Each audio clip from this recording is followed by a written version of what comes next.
Today I'm talking about the things I hate in FC25 career mode. While there's some good elements in FC25 career mode, there's also things that I just don't like, and today I'm going to be putting them in this video. I'm also integrating community comments in this episode as well, but this is one of my favorite videos to make each year because it's sort of like therapy for me. I get to rant about the things I don't like in this game, and it makes me feel better after. If you do enjoy the video, please leave a like for me. Make sure you subscribe for more FC25 content. Make sure you leave your comments on the things you hate in career mode for future episodes. Now this one is more of a personal issue, but this is something that annoys me in FC25 career mode. Because I make a lot of content, there's a lot of different career mode saves I need to start up all the time just to test things out. And every time I start a new save, this is what comes up and it annoys me. This year, you cannot start a new save without actually saving it to your hard drive. There's some saves that I don't actually need to save, but the game doesn't let you just cancel that. You have to always create a new career which takes up space on your hard drive for no reason, or you have to overwrite an existing save. Sometimes I might need these saves in the future, so sometimes I like to keep them. But there should be an option to just not save it at all, You've got free up slots, you've got select, but why can't I just press the circle button and just get rid of this menu like I could in FC24? Let's see how it worked in FC24. I'm going to press advance here, start a new career mode. And as you can see, all my saves come up. There's the back button, delete button, and refresh button. I would like the circle button to return the back button because in this case, I don't need to save this save. I don't need to use up space on my hard drive or override existing saves.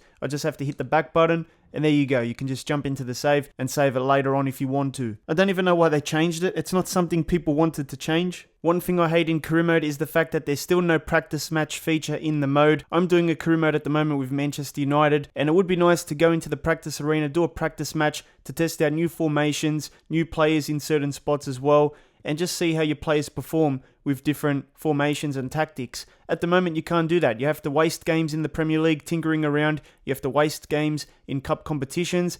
And as soon as you know it, your season is over because you've stuffed up, you've lost too many games, and your players are not performing on the pitch. It would be nice to have this practice arena in career mode where you can spend an hour testing out different formations and tactics, and it doesn't cost you any points or games, and it's a low pressure environment, so you don't have to worry about the result of the match as well, especially if you're playing on harder difficulties. So yeah, I think it's a missed opportunity that we don't have some sort of practice match feature in career mode, and it's something I hate because I would definitely use it because, the first couple of games in career mode is all about tinkering, finding the right players, the right tactics, and things just don't work straight away sometimes. So you need this practice arena to help you test that in a low pressure environment where you don't have to worry about the results. This one comes from Tom, who says, I only play career mode. I won't lie, I find the new layout annoying, but the most frustrating part is not getting notifications regarding transfers, even though I have my setting at stop for all. It's annoying other players out there as well. SRC says, guys, does anyone else have the problem in manager career where you don't get notifications for transfer offers made to your players?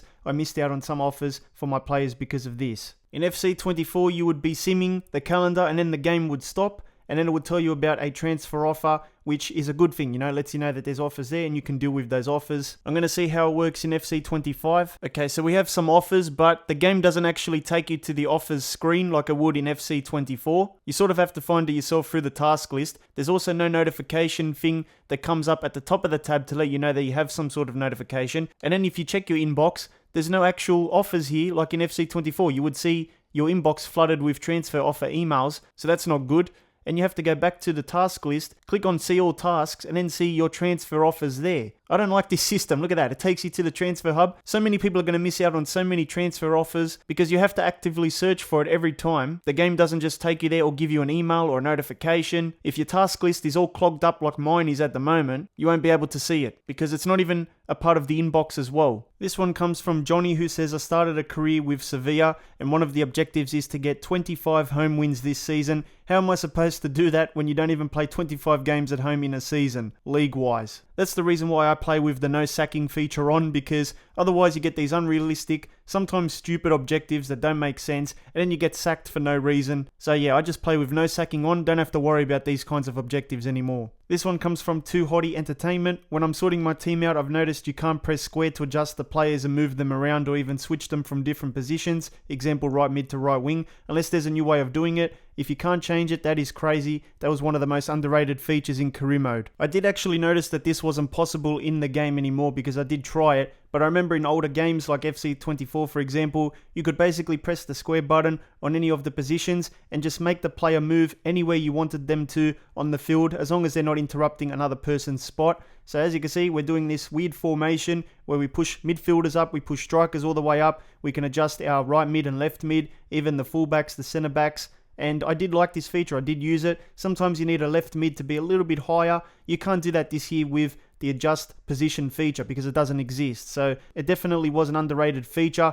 And once again, it's one of those things that no one wanted to be changed, but then they go and change it and it's ruined now. FC25 does not have the square button anymore in the team select menu. So if you press it, nothing happens. You can't adjust the player. Let's say you have Rashford here as a left mid. For some people, he might be sitting too far back. So you might want to push him forward, but that doesn't work anymore. You can't do that. So far, this FCIQ system is a little bit confusing. I don't enjoy it too much. And now with the removal of the position adjustment feature, it just makes things worse. Michael says, press conference is terrible. No talk about the team you're facing or after the game. It's bad. Let's attend a press conference in FC25. Let's see what kind of questions we're going to get. We are playing against Man City in the FA Community Shield. A pretty big game. But the problem with the press questions now is the fact that it's just about the players. It's not about the team you're versing. So the only thing you have to do all the time is encourage, celebrate, humble, or downplay the performance. You just have to click on encourage most of the time until they get complacent.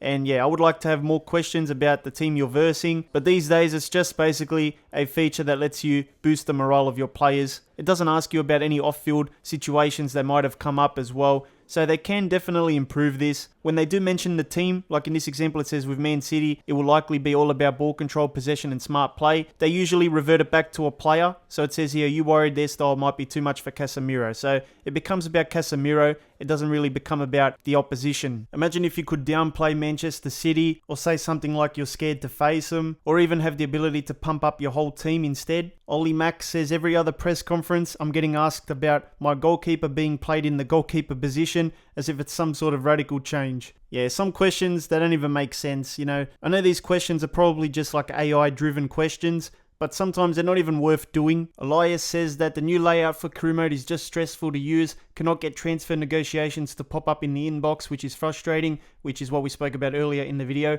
as well as they removed the squad hub for player career mode. I don't see why they felt the need to do that. Now I can't even tell who is on the team I play for, and a breakdown of my player stats for the season. So I'm on player career mode, I'm just checking the menus, and it does look like they got rid of the squad hub. It's something I didn't even notice because I don't even play that much of player career mode, but yeah, it looks like it's gone. This is FC24 player career mode, and they did have the squad hub. So with the squad hub in player career, you could retire your player. You could also check some stats about your player, like competition stats and attributes. And you could also do that for the other players in your team as well. For whatever reason, you might want to look at this and see who's performing in the team. For some reason, EA thought they need to get rid of this stuff. I don't know why. No one even requested this to change. Thank you to the Vapex FC members for your support. If you want your name featured here, just sign up using the link in the description. If you did enjoy, make sure you leave a like for me, make sure you subscribe for more episodes, and hit the thumbnail in the middle to watch another FC25 video.